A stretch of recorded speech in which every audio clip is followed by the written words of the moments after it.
I mean, look, I can't even blame the guy, bro. I can't even blame the guy.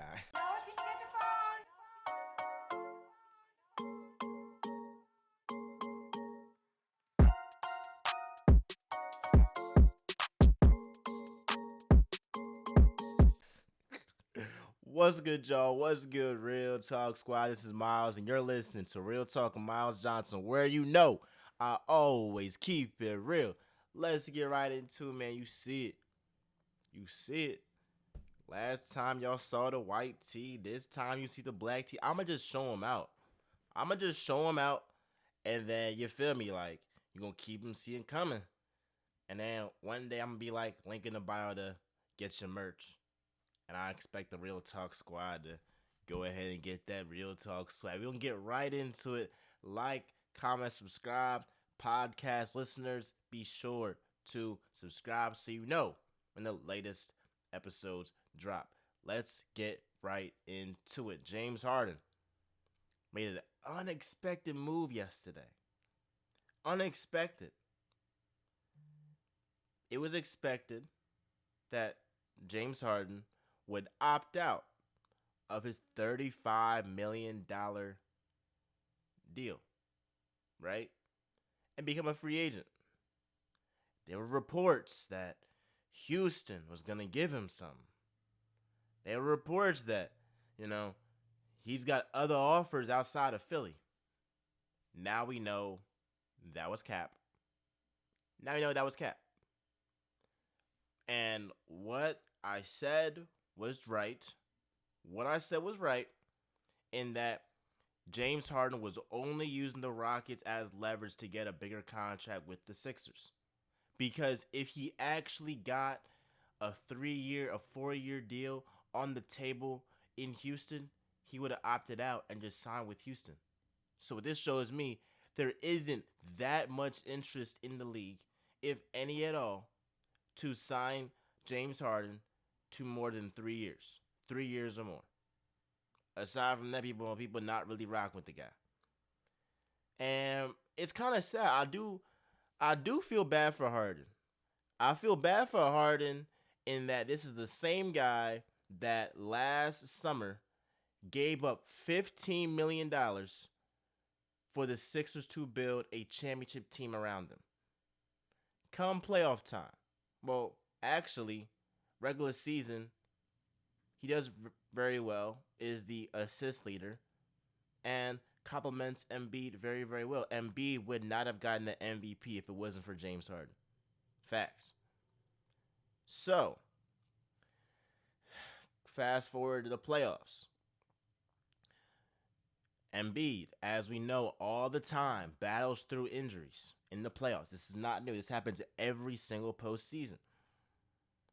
So he's out for game one. What happens? James Harden goes back in time, drops 45 points, has a step back three to put the Sixers ahead of the Celtics, and they steal game one in Boston.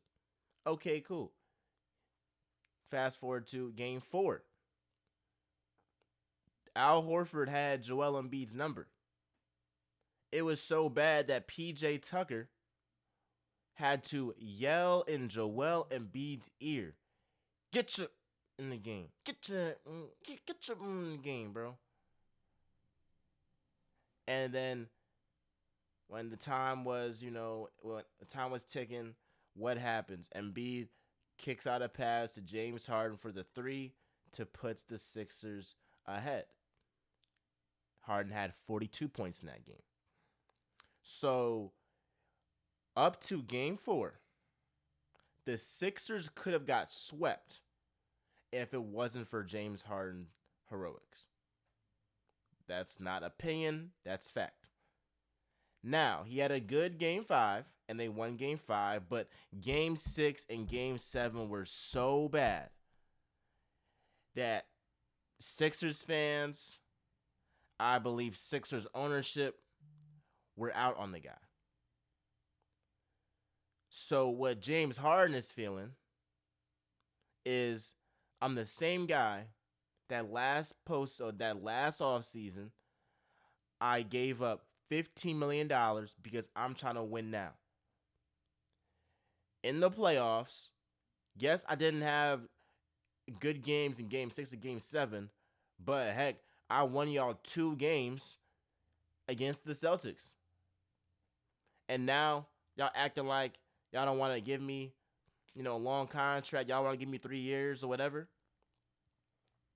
I'd be salty too. I'd be salty too. I'd be like, dang, like, you feel me? Like you don't remember what I did in game 4. You don't remember what I did in game 1. What Harden could probably think as well. Heck, this was Doc Rivers' fault. It's not me. He don't know how to coach me. So am I defending her? I'm not defending Harden. I'm not defending Harden. But if you're looking at it from his point of view, it makes sense as to why he would be upset, bro. It makes sense. It makes sense. Here's what I think is happening. I think Daryl Morey wants to give James Harden that, at least like 37 million, 40 million a year for next 2 or 3 years. I think Daryl Morey wants to do that. I think Daryl Morey would give him 200 million 4 years if he really could. If he was the owner of that team, Daryl Morey would give James Harden 40 years, 200 mil. All right, cool. But Sixers ownership is out on the guy. Sixers ownership, they saw what happened in game 6. They saw what happened in game 7. And they were like, I'm cool off you. And James Harden, I mean, you can only blame yourself. You know how sports go. The most important games, what fans remember, is game 6 and game 7. Fans don't care that you gave up money last offseason. Fans don't care that you helped us win game 1 and game 4. What stuck in the fans' mind is the fact that in game 6, Jason Tatum was having a dud game. The Celtics were asking the Sixers to clinch it at Wells Fargo Center, and neither you or Joel Embiid showed up. Now Joel Embiid, I've been on record saying that he's the culprit as to why the Sixers ain't get to the Eastern Conference Finals. And if I'm James Harden, the number one person that I should be mad at as to why I'm not getting paid is Joel Embiid. He was, oh, well, Joel Embiid, he was injured. Bro, he was on the court, bro. He was on the court, bro.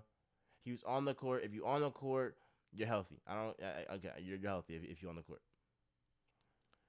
The reason why James Harden should be mad at Joel Embiid is because let's just say hypothetically Joel Embiid has like a virtuoso. Let's just say he has a classic performance in game 6 or game 7 and wins that series against the Celtics. Now, Harden has more leverage to be like, heck, we got somewhere that we've never gotten to in this trust the process era, the Eastern Conference Finals. Pay me my money. And the Sixers would have been more inclined to pay him his money. But because James Harden didn't show up, because Joel Embiid did not show up either, the Sixers ownership, Sixers fans, are like, we don't want you. So one thing I'll say for Sixers fans, you can't say that James Harden don't want to win, though. You can't say that. Like, me, I'm never, ever going to give up $15 million to build a team around me, bro. That is reverse hustling, bro. In the NBA, you're supposed to get as much money as you can. If James Harden could do it all over again, he would have sucked up that $15 million and said, we're good. We're good. We're good. We're good. Right? Because best believe Joel Embiid, I don't think that he would give up $15 million. He not going to do that, bro. He not going to do that, bro. So you can't blame a guy like Harden that's now worried about getting back that $15 million that he lost last season basically for nothing because y'all didn't even make the Not y'all didn't win the championship. Y'all didn't make it to the finals. Y'all didn't make it to the Eastern Conference Finals. For all that, you could just, you feel me? Just took that 15 mil. So I can't get really mad at him for wanting and prioritizing bread as you should. Because honestly, he should have prioritized bread last off season. So all this to say, when I talk about trade destinations for James Harden, I want to see Paul George as a Sixer. If Paul George is a Sixer, oh man, oh man, oh man. That is the perfect number 2. That is the perfect number 2. Because guess what? He doesn't need the ball. So this gives Tyrese Maxey and Joel Embiid room to operate. Facts. All right, if the Clippers don't want to give up, Paul George, I heard the Knicks was interested.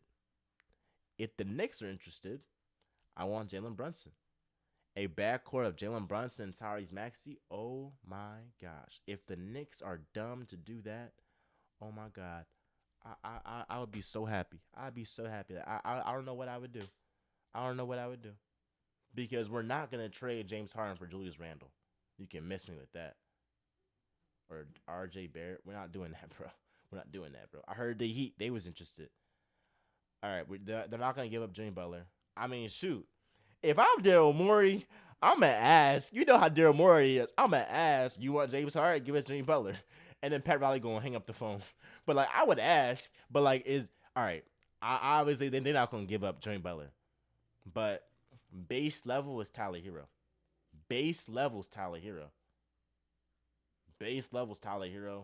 A guy that can get to a bucket off the bench. Maybe get some draft capital. But here's the catcher. Here's the last thing I'm going to say before this episode ends. James Harden did the Sixers a favor because he could have opted out and then signed a 2 years somewhere else. Well, guess what? He opted in, giving us the ability to trade for him. And here's what the Sixers can do. It all works out perfect.